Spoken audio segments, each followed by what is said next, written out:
update for this week.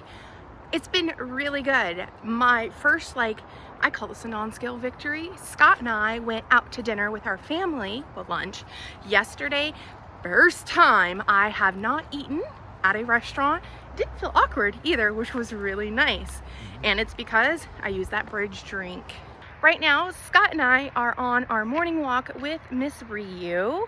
We're gonna do a little bit longer of a walk, so I decided to bring my LMNT.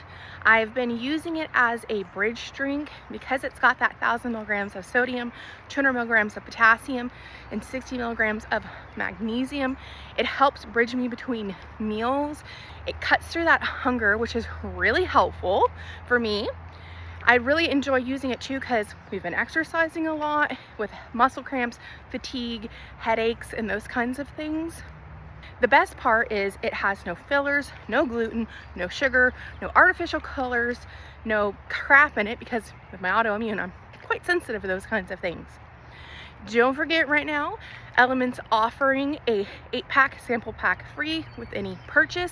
You just need to go to drinklmnt.com/carnivoresme. That's drinklmnt.com/carnivoresme. So other things that have happened this week. We went to the gym all 3 times this week. Super proud of us that we did that. We did legs, core, back, and arms, once a week, and that's what we're going to continue. We started adding in the Olympic weightlifting at the gym, utilizing some of the techniques and things that my brother and brother-in-law taught us. We did lots of walks. We did lots of really long walks by accident, sort of purposely. I am the queen at just want to see what's around the corner, and then all of a sudden we've walked 5 miles by the time we've got back to the house. Uphill. There's this trail, so we like doing Railroad Trail, and if you're in Bellingham, you probably have heard of it because it's a very popular trail that goes through the city. And there's this jut off that when I first started biking last year, that we kind of started, and it was uphill, and I barely made it. I don't even think a quarter of a mile off this little jut up trail. Turned around and we went home. So this time I'm like, you know what? It couldn't be too much further up this, right? Because it's up the hill, right? So I told Scott, I'm like, let's do this. Well, it turned into all uphill with lots of stairs, and I was having some deja vu because we'd go up a set of stairs and it would you had to walk through this cul-de-sac to get to the next set of stairs. I kept telling Scott every cul-de-sac we went through, I'm like, I swear we were here just 2 seconds ago. How am I even more tired?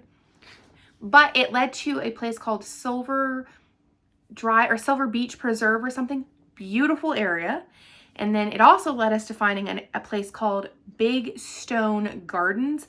So it's like a enclosed with statues and, big stones and whatever. Can't take dogs in there, so we just peeked in. Going to have to go back without the doggos for that. Beautiful. Scott and I like playing video games, but I'm discovering life is like a video game. You just have to keep seeing what's around that next corner. And hopefully you don't get too tired so you can't get home. We cannot camp out in the middle of the wilderness.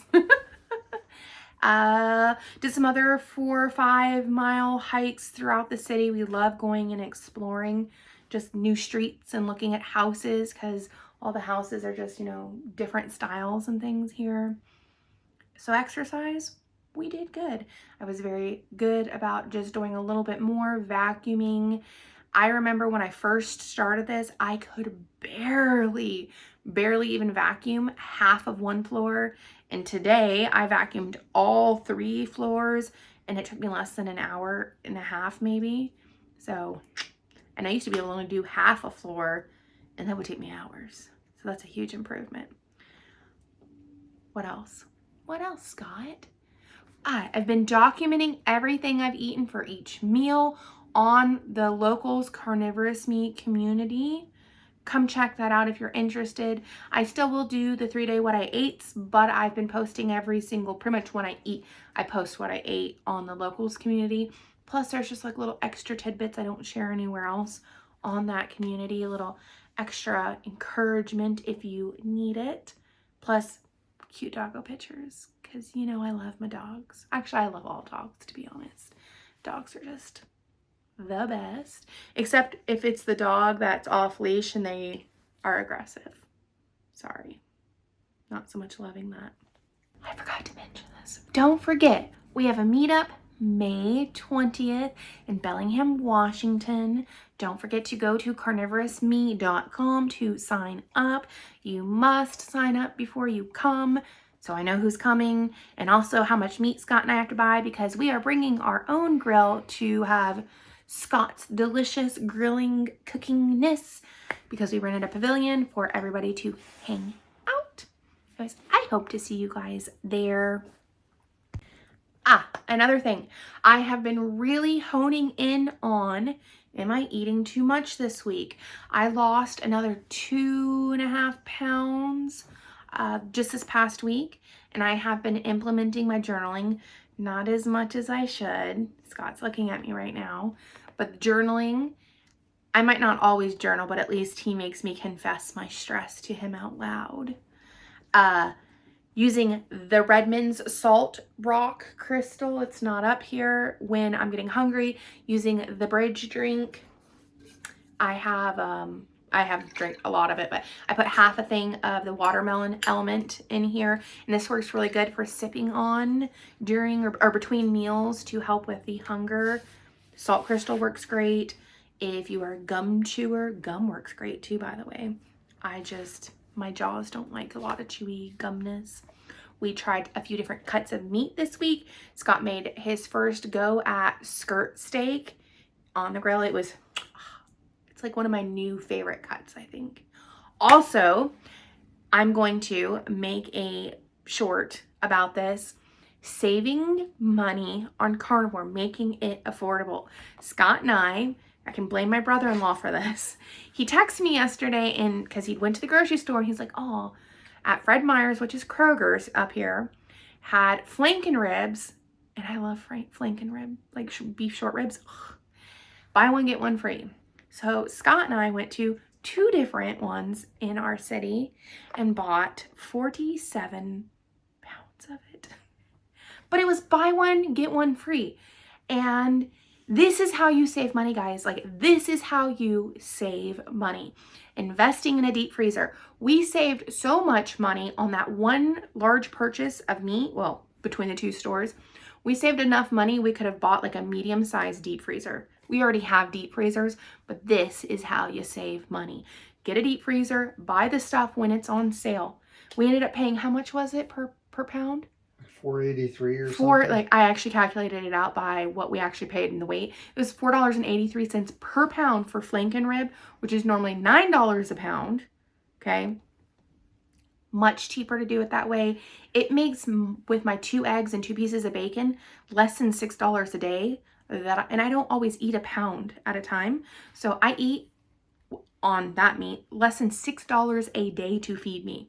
Over, 6 times 7 is 42. 42, I'm not good at math. That's $42 a week. Eating great, like eating what I want to eat, delicious meat. We did chicken cordon bleu this week. If you haven't seen that recipe, it's delicious. FYI, I have made the chicken cordon bleu with chicken thighs. To me, it kind of ruins the flavor because it just makes it too fatty, because you're adding already so much fat into the sauces and stuff and the cheese and the ham and stuff. You do you, but just put that little tidbit out there. I don't actually like chicken breast, except in a very few things, and this is one recipe I absolutely will always use chicken breast in, because everything else is so fatty with it. And not that, I'm really proud of us yesterday. By the way, the Korean barbecue we went to in Mount Vernon, I used to order 4 appetizers of their, what are those things? Scott was, I was fine while I was there. I sucked on the Redmond salt, plus we had the LMNT bridge drink. Scott, I could see, was struggling because the last time we went there, which has been a long time, he ordered 3 of the dumplings. Oh, he's saying 4. 4 of the deep fried dumplings, and he ate them all himself. The waiter actually asked where he put all of it. I could see he was struggling a little bit. He used the bridge drink as well and the salt rock, and he made it out there like a champ without ordering anything. That was a big thing because I really, really struggle with going to restaurants and avoiding the carbs and stuff like that. That's just, I know it's a trigger for me to say no. And it makes it even harder when the restaurants, you know, you have to really be very special in what you order. Steakhouses, not so much. But Scott and I actually agreed, and that's why I'm so proud of us, is we agreed no more eating out for us for at least the next 4 to 6 months or things like that. We don't have anybody's birthdays or anything we have to deal with. It is just putting us in a position that it relies solely on willpower not to do it. And honestly, I really don't enjoy it too much because what Scott makes is delicious and it's cheaper, right? Like a ribeye the ribeyes that we got at Costco on sale, they ended up being like $10.50 per pound. You go to a restaurant, a ribeye is like $40, $50, $60, $80. And I'm just like, it's 5 or 6 times the amount, and it's not as good as what Scott would have when we eat it at home. That we're definitely gonna avoid the eating outside, and that's why I'm so proud we didn't eat anything, right? I mean, my dad was buying, so it wasn't like a money thing, but just for the principle of it, we are gonna be our words and keep to that. If you struggle with things like that, consider implementing things like this. You might be a little less social for a little bit, but if it puts you in a good position that you're not stressing, that is vital. That is vital because willpower is like a muscle. The more you have to rely on it, the more fatigued it's going to get, and eventually it will fail you. I still, to this day, I will never have good willpower. Not at all. Scott's laughing because I just recorded a thing that said, what's the definition of sanity? Doing the same thing over and expecting different results when it's, what's the definition of insanity? Maybe I am just insane thinking I'm sane. Who knows? Anyways, I've rambled enough for this week. That is how it's going. We are doing very well. I hope you are. Know that Scott and I truly, absolutely believe in you. Even if you fall down 7 times, just get up that 8th time. Every time we fail, we learn something about ourselves or our journey. To get good at anything, you have to fail. Like that is something I'm just coming to learn. Like just nobody who is good at anything didn't fail, if that makes any sense. So yeah. Anyways, appreciate you guys. We'll talk to you soon. Bye.